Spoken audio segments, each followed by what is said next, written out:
Hey, do I have your attention now? Do I have your attention now? It's D2 Word Life here, along with John Laryngitis' biggest fan, Riptides. Eat shit with a stool. We don't talk about the stool.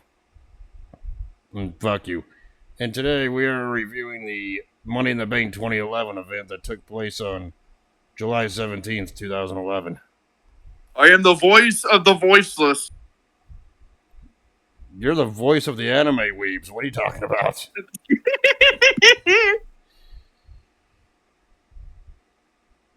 So yeah, this event took place in Rosemont, Illinois. Pretty much Chicago. It's like literally on the outskirts of Chicago. It was or whatever, at the Allstate Arena with an attendance of 14,815 people.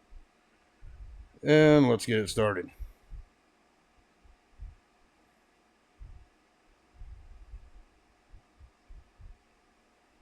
You have become what you have hated.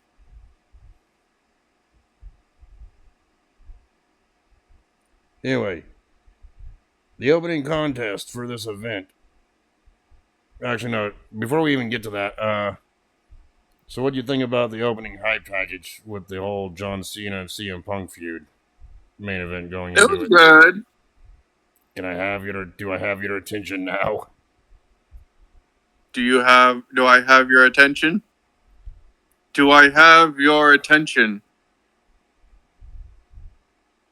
In my hands, this is not just a regular microphone. It is a pipe bomb. Yeah, and then CM Punk was like, on July 17th, say goodbye to John Cena, say goodbye to the WWE Championship, and say goodbye to CM Punk. Which never happened. Well, when CM Punk said that, he was kind of foreshadowing what he would do a couple years later, and then be gone for nearly a decade. Well, that's because he had problems within the company, but literally that did not happen, because he's like, oh, I'm not going to be coming back after the pay-per-view, which he comes back the very next fucking night, Monday, when they're holding the fucking WWE Championship thing, and John Cena gets his rematch. Anyway, the commentators for this event were your boy Michael Cole, Jerry Lawler, and Booker T. No. Michael Cole is your boy. No. And then there's Booker T and fucking Jerry the King Lawler. No. Michael Cole. Because you like seeing Michael Cole in an orange singlet. Thank God there was no Michael Cole match in here. The last 2011 event we freaking did. And that match was garbage. But anyway, the opening contest was the World Heavyweight Championship Money in the Bank ladder match, where the winner of the match would get a world title match whenever they want up to the next year. It was Wade Barrett versus Undashing Cody Rhodes versus Daniel Bryan versus Heath Slater versus Justin Gabriel versus Kane versus Sheamus versus Sin Cara, who is now Mystico in MLW. No, what's your opinion on this opening match, ladder Money in the Bank ladder match, and what are some spots that stood out to you for this one? And you forgot Daniel Bryan was in the first match. I said Daniel Bryan's name was in it. I didn't think I hear you, but okay. But anyway, what are some a big major spot that happened like within the first like 5 to 10 minutes of the match was Sheamus power bombing Sin Cara through the ladder that was propped up between the ring apron and the announce table. Yeah, he had to be freaking stretchered out of the match. Oh yeah, and that will be a theme. Instead of Money in the Bank, it should be called Stretcher in the Bank. That whole fucking thing should not be called Money in the Bank. It should just be called Stretcher in the Bank. Yeah, and then there was every Money in the Bank match that there has ever been, which they've only been 10, at this point in time. Yes. Well, at that point in time, there had only been 10 Money in the Bank Matches, yep. matches that they've had done. Yeah, and then we see It's some all other. been injury. Yeah, and then we've seen some other insane spots with ladders. These guys were just battering each other to the nail, right?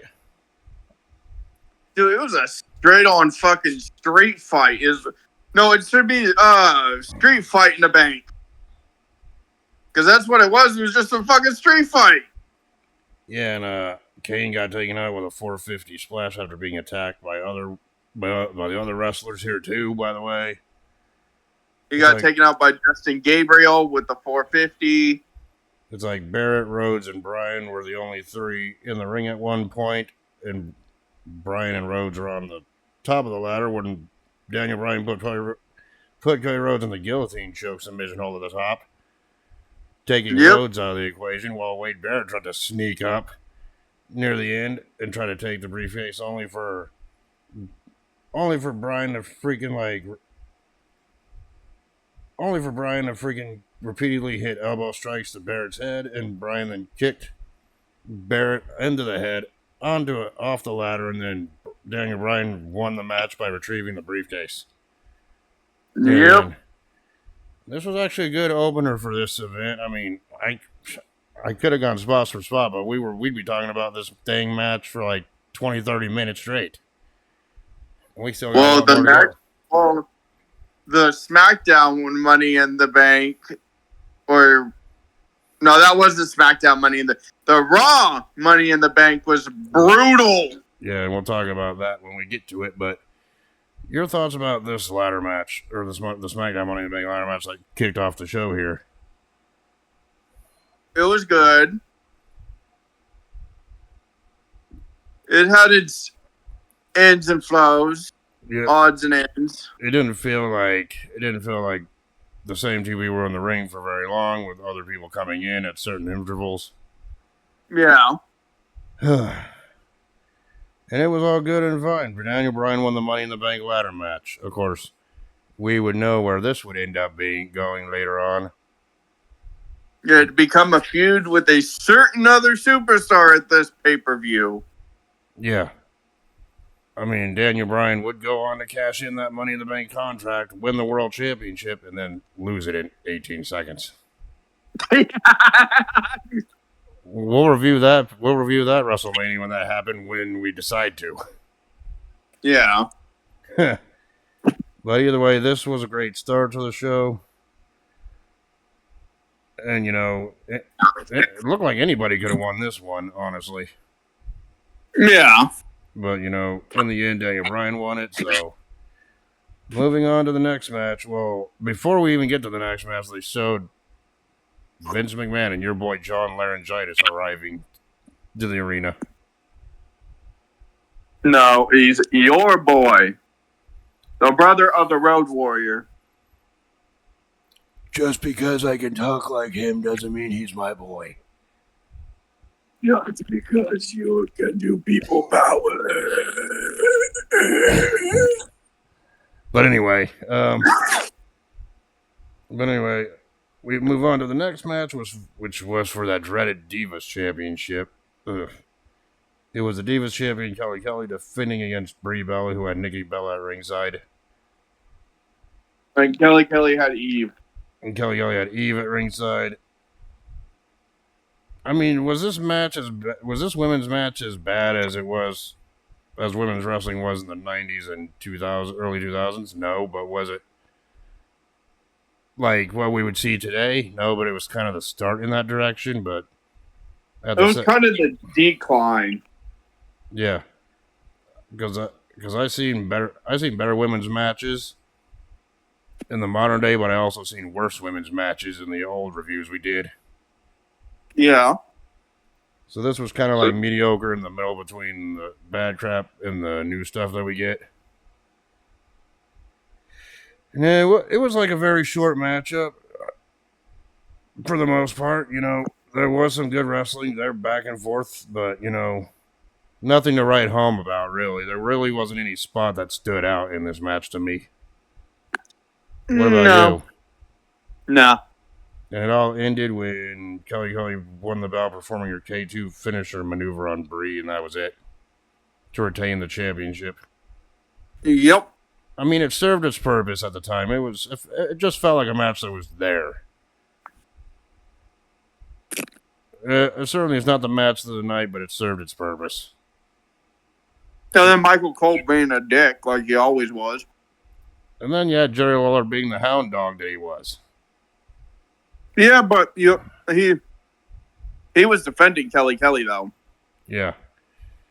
It's like, it wasn't really a match that I got into, but it wasn't the worst women's match I've seen during these review series either. So it served its purpose. I think until we start reviewing like pay-per-views from like 2015 to present day, that's probably how I'm going to feel about women's wrestling from this time period. At least from the early 2010s, you know what I mean? Yeah. I mean, that's not a knock on any of the performers. It's just, it was what it was. It served its purpose. And the next match was the Battle of the Beasts, as we had the world's largest athlete taking on the world's strongest man. It was the big blow. Yeah, it was a Big Show versus Mark Henry next on the card. No, you have to get it right. It was the big blow.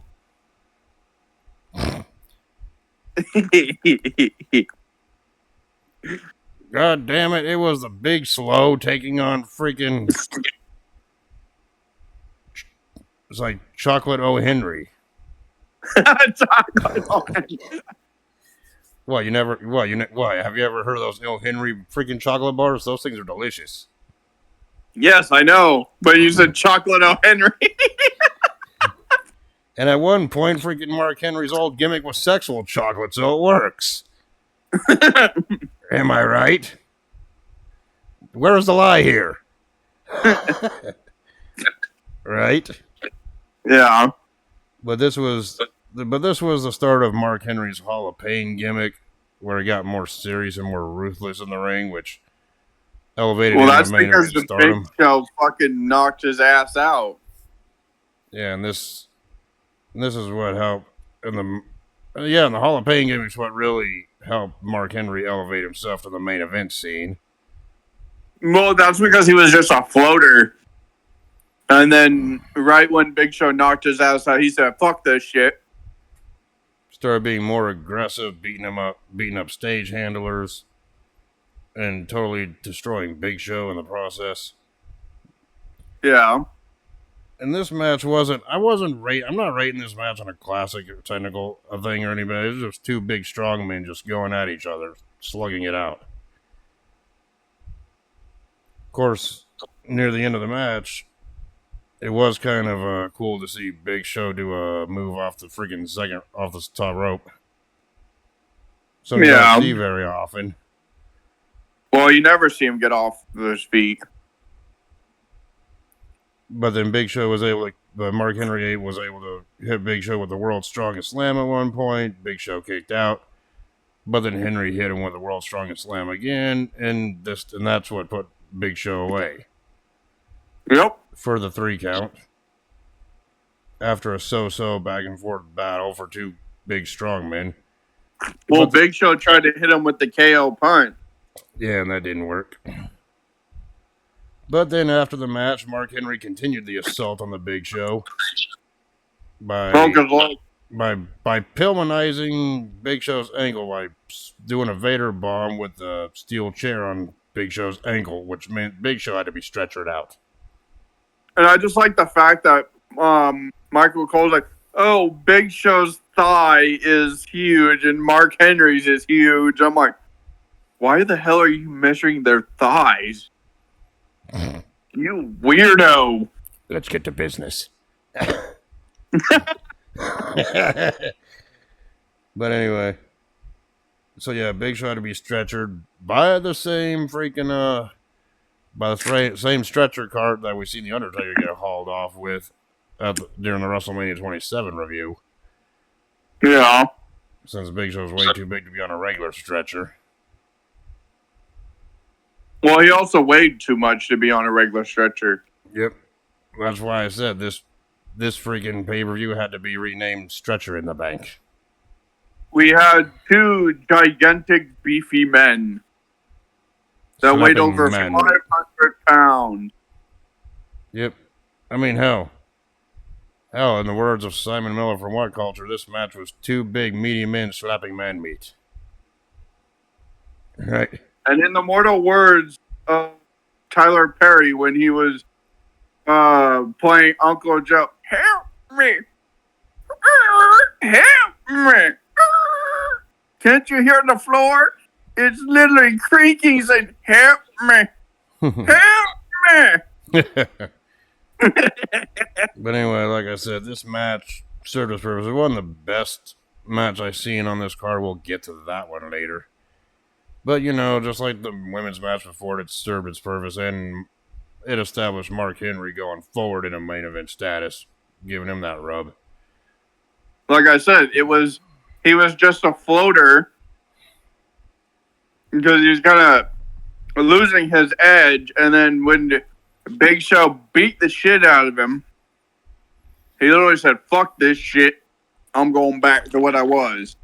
Yeah, and the post-match beatdown and Pillmanizing of the Big Show's ankle, well, that actually helped Mark Henry's case of a main event vicious heel at that time. Yeah. And even though Mark Henry was a bad guy, I still heard some fans cheer him too. Yeah. Of course, Chicago is bizarro world when it comes to WWE, apparently. Right? Yep. And of course, the next match was the SmackDown Money in the Bank ladder match. It was R-Truth versus Rey Mysterio versus Alex Riley versus Evan Bourne versus Jack Swagger, your boy, versus Kofi Kingston versus The Miz versus Alberto Del Rio. And the winner of that match would become the Raw Mr. Money in the Bank winner and would get a WWE Championship match whenever they wanted. Yeah. So yeah, I know you kind of alluded to when we spoke about the SmackDown Money in the Bank ladder match, but what's your thoughts on the Raw Money in the Bank ladder match? I liked how it started with every wrestler coming to the ring with a ladder already in their hands. And then right at the start of the match, all of them sandwiched freaking Del Rio. Right? He was the only Mexican sandwich. Yep. But no, the thing is that was fucking brutal. Yep. Literally, a spot. Miz almost breaks his leg. Yeah, Miz. I think Miz got superplexed off the ladder or something, or no, they were falling off the ladder, and he tried to land on his knee. I think Miz and then his fucking knee buckled. Yeah, his knee buckled or hyperextended, causing great pain in his knee, and he had to be taken out. I'm just like, there's a third one. It's like, goddamn, the show can't catch a break. And R-Truth fucking almost decapitates Jack Swagger with the fucking ladder. Yep. Yeah, and then I think Alex Riley at one point tried to go for the briefcase with a small freaking one of those small ass ladders. I'm like, you ain't getting up to the briefcase with that small ladder. And then Evan Bourne hit his aerial maneuver. His airborne maneuver, diving from a ladder and landing on the other wrestlers on the outside of the ring. The airborne? Or the airborne, yeah. At one point, and then The Miz at one point did return backstage from his knee injury, but he once again got taken out. Kofi Kingston almost gets decapitated. Yeah, Mysterio stopped him by slapping him off the ladder with a sunset powerbomb. Yeah, and then was this the one that had the one like ladder? No, that was a previous one. I forgot to mention that one. But anyway, nearly after so much carnage and too much carnage for me to even explain here. A lot of ladder shots. looked like everyone was going for the briefcase at one time. They all jumped onto they all climbed up on different ladders.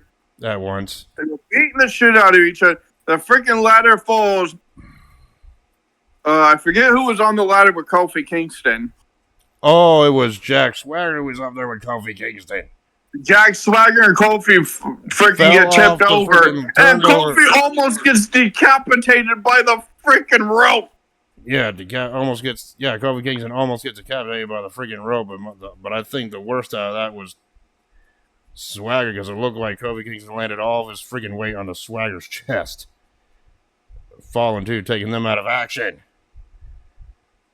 On that landing there. Oof.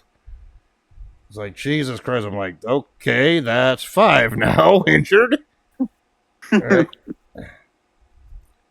And of course, Del Rio. And of course, Del Rio and Mysterio were the last two up on the ladders. They were fighting each other. And Del Rio has to cheat and take off Mysterio. Yeah, Mysterio looked like he was about to win only for Del Rio to freaking rip the mask off of Mysterio's head, and then Mysterio went tumbling down off the ladders. Which is taboo in Lucha Libre.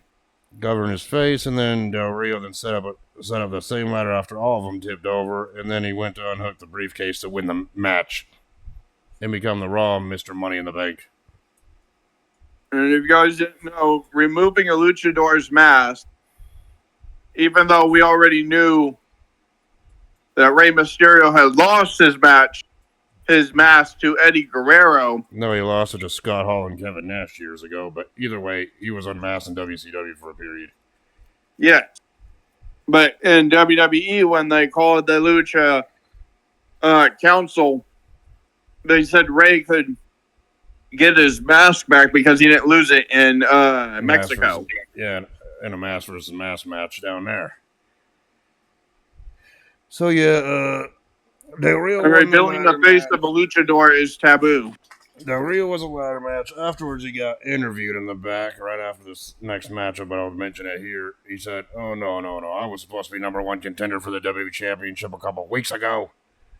This Money in the Bank is not my destiny. My destiny is to be WWE champion." Right? Yeah, but he doesn't get that. And sorry, but talking about Del Rio kind of feels fucked up right now in this day and age. Because he's non-existent. Knowing what we know about his actions. All right. Yes, but he's non-existent in wrestling. Exactly. But anyway, on to the next matchup. This one was for the World Heavyweight Championship, as Randy Orton defended the World Heavyweight Championship against Christian in a match where if Orton got disqualified, Orton would lose the title to Christian. Yeah. Yeah, if Orton got disqualified, Christian would win the championship. Which was crap. I didn't like that stipulation. Well, you may not like the stipulation, but the match before the controversial ending was actually pretty good. You got to give it that credit at least. I'm not saying the match was bad. I'm just saying that the fucking stipulation of where they could lose their title by disqualification was crap. Exactly. But before we get to that ending match, let's talk about the match beforehand. Yeah, this was another great match between these two, Orton and Christian. They always had great chemistry together back during this time period with their major feuds going on in matches. All right. Yeah. Of course, Christian at the start, before all the good action happened, had to try to bring in a steel chair to the ring, trying to goad Orton into getting himself disqualified, which Orton refused. Yeah.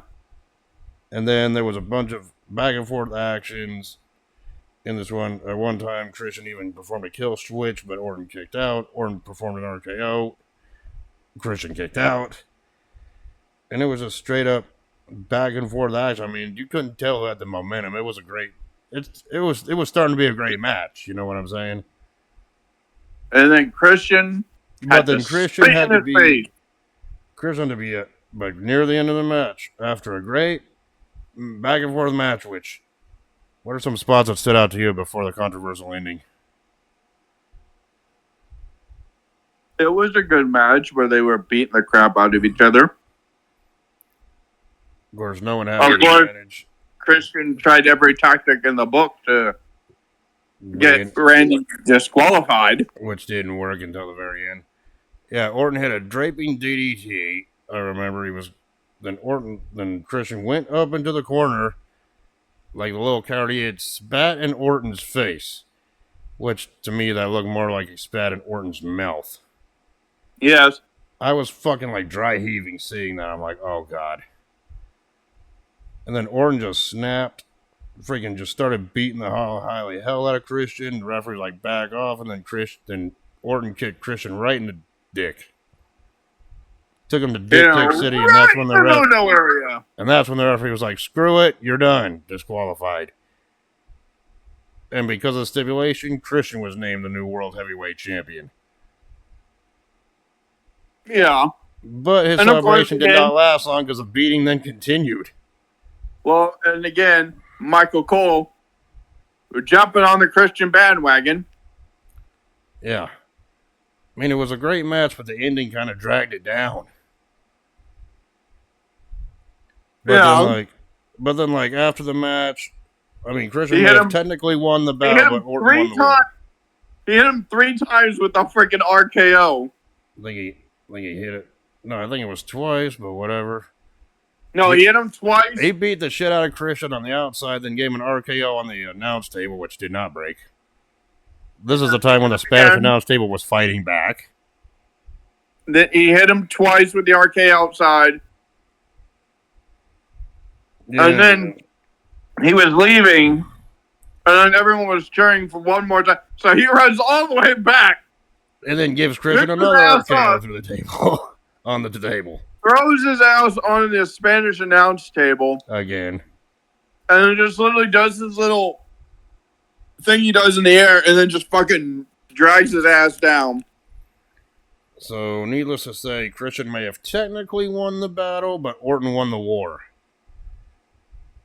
And yes, these two would go on to continue their feud into the next pay-per-view that happened after this one. Yep. I mean, like I said, it was a great match up until that ending. Yeah. But, the ending kind of intrigued the story more because everyone knew at the time, well, these two are going to fight one more time for the championship. Well, this is when Christian was doing his heel turn.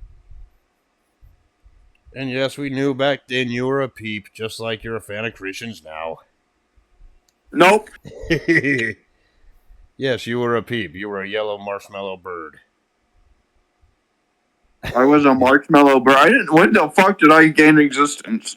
You know what a peep is? I'm not talking about a fan of Christians. I'm talking about those nasty-ass marshmallows you get during Easter. They're not nasty. They're delicious. Well, I'm not a big fan of peeps. Sorry. I love them.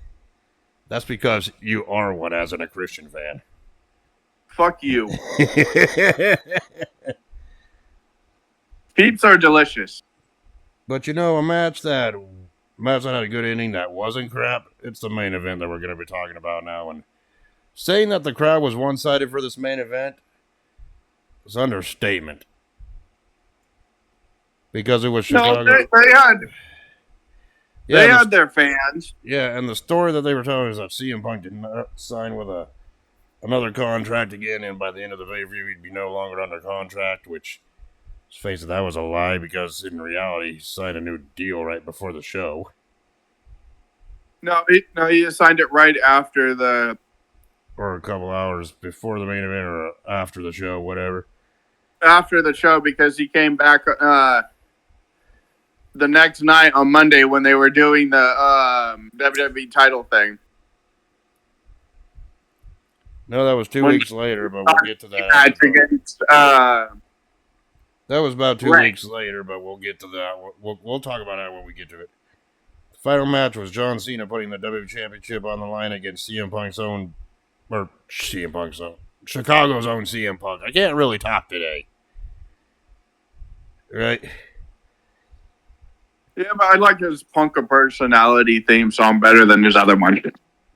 Well, this Fire Burns is still a good song. I'm actually a fan of that song.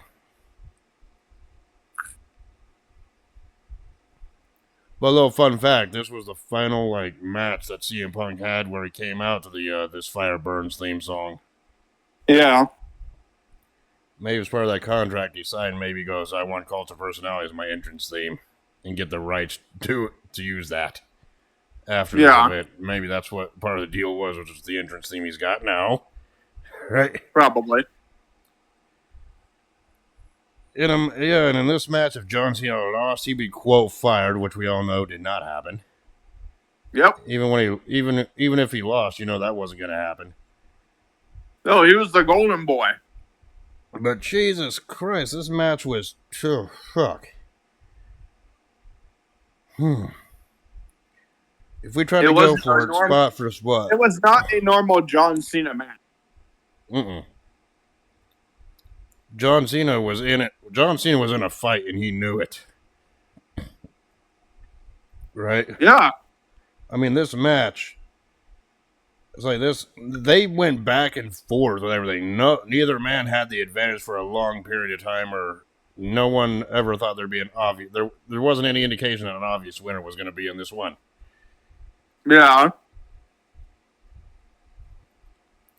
I mean, John Cena even hit 2 attitude adjustments, or FUs on CM Punk, only for him to kick out. Then he went for a super one, which backfired, which CM Punk reversed into a Frankensteiner from the top rope. Yeah, which John Cena fucking rolled through. And John Cena rolled through, hit CM Punk with a FU. He no-sold that move, though. Yeah, and then Cena was able to hit the attitude adjustment on Punk, only for Punk to kick out. Doesn't that remind you of someone? At 2.9999. It doesn't. Didn't that solo move remind you of anything? Whatever you say, Mr. Sells for 2 seconds. I mean, this match went on for well over a half hour. And both of them were exhausted. CM Punk was able to hit Cena with a go to sleep, but CM Punk connected with Cena's ribs, which forced Cena to go onto the outside of the ring. Right? Yeah, he went to hit him in the temple, but John Cena just adjusted at the right moment, which hit him in the ribs, and he fell through the second rope. And after about 30, and this was like after 30 minutes of back and forth like action, which if we went spot for spot, we'd be sitting here all damn day. You know that, right? And then your boy. And then right when Punk was putting Cena back in the ring, Mr. McMahon and John Laryngitis, yes, I know I'm butchering his name on purpose, freaking came out. And then right when CM Punk was about to do another go to sleep onto Cena reversed into the STF.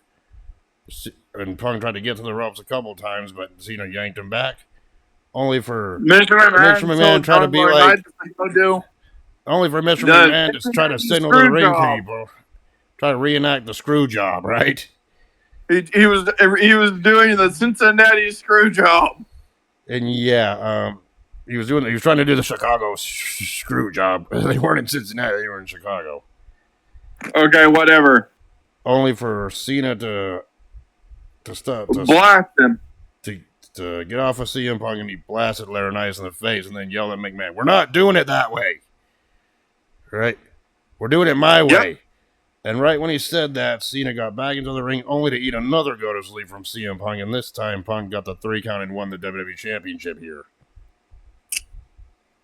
Yeah, then there was a beatdown. Oh, there really wasn't a beatdown. Vince McMahon was looking all shocked, knowing that, CM Punk's gonna walk out of the company with the championship. Then McMahon said, "Cut the music off. Get Del Rio out here now." Yeah, he's cashing in right now. But before Del Rio ran out, before he can cash in his newly won Money in the Bank, CM Punk kicked him right in the head.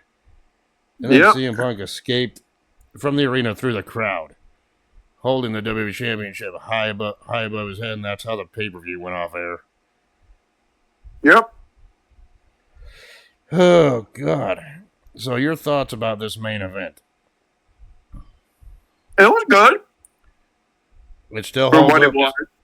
I mean, this show is basically a one match show, which was the main event, the big main event story, that big storyline that was going into this show, Yeah. and it still holds up today. Honestly, in my opinion, as one of the best WWE Championship matches I've ever seen on a pay per view. I mean, I like the back and forth. I like it when a match is not too predictable and it's like that. It was decent. Yeah. Yeah. So anyway, no, here comes our star ratings, what we thought of the matches. Daniel Bryan winning the SmackDown Money in the Bank ladder match. It was carnage. It was good. I give it about 4.5. 3.5. Yep. The Kelly defeating Brie Bella to retain the Divas Championship. Half a star. I give it about 1. I get about 1 out of 5. I mean, like I said, it wasn't their fault. Just wasn't into that match. It was like the weakest match on the card. Mark Henry defeating the Big Show in the Battle of the Big Men. 4.25. You're probably getting a 4.25 for the story that they told. I give it about maybe. I give that about a 3. I did like the story they told, and the whole Mark Henry developing his heel character told the story. Sold the ending of that one. Well, the thing was, it was also kind of like Andre the Giant and Hulk Hogan. It was the immovable object versus the. Yeah. It was Battle of the Big Men. That's what it was. Alberto Del Rio winning the Raw Money in the Bank ladder match. 3. You said it was carnage and you're giving it a 3? I give him a 3. Fine, you give Del Rio himself a 3, but the match I give about a 4.5. The match as a whole. Match. The match as a whole. No, I give Del Rio a 1, but the match as a whole, that is a 4. That's almost a 5-star fucking match. Yeah. Just because of how brutal that dude, they could have all fucking died. Yep. The Christian defeating Randy Orton by disqualification to win the World Heavyweight Championship. I mean, you got to account. The match itself was good, but the ending was crap. That kind of lowered it for me, so I give that one about 3 3/4. 3.5. Yep. And of course, the main event was CM Punk defeating John Cena to win the WWE Championship. 5 stars. Easy. 5 stars. 25 stars. You're like 25 stars out of 5. You broke the scale. Right? I'm always going one step beyond. So yeah, if you were going to go and watch one match from this Money in the Bank 2011 pay-per-view show, I would recommend the main event, obviously, with Cena. If you wanted to watch 2 of the matches of the night, I would recommend the Monday Money in the Bank match, which was brutal as hell. The Raw Money in the Bank match in the main event. And the main event. Yep. So overall, there was some crap to this show, but the main event was a strong point. So, shit. I kind of have to balance out all the matches for my final grade, so I would give it a B. I'd give it a strong B to a strong C. Yeah. I mean, there was some not so good crap of the show, but the main event actually held it to a higher grade, in my opinion. That's why I said in between a strong B and a strong C. Yep. So yeah, do I think this show was good? The main event was good, but if you're gonna watch this event as a whole, like we did, you gotta go through a lot of okay, all right, to the exciting stuff in order. So anyway, that was our thoughts on Money in the Bank 2011.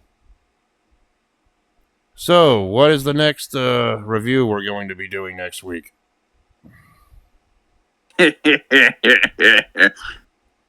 the 2-man power trip versus the Brothers of Destruction for either the Intercontinental title or the World Heavyweight title.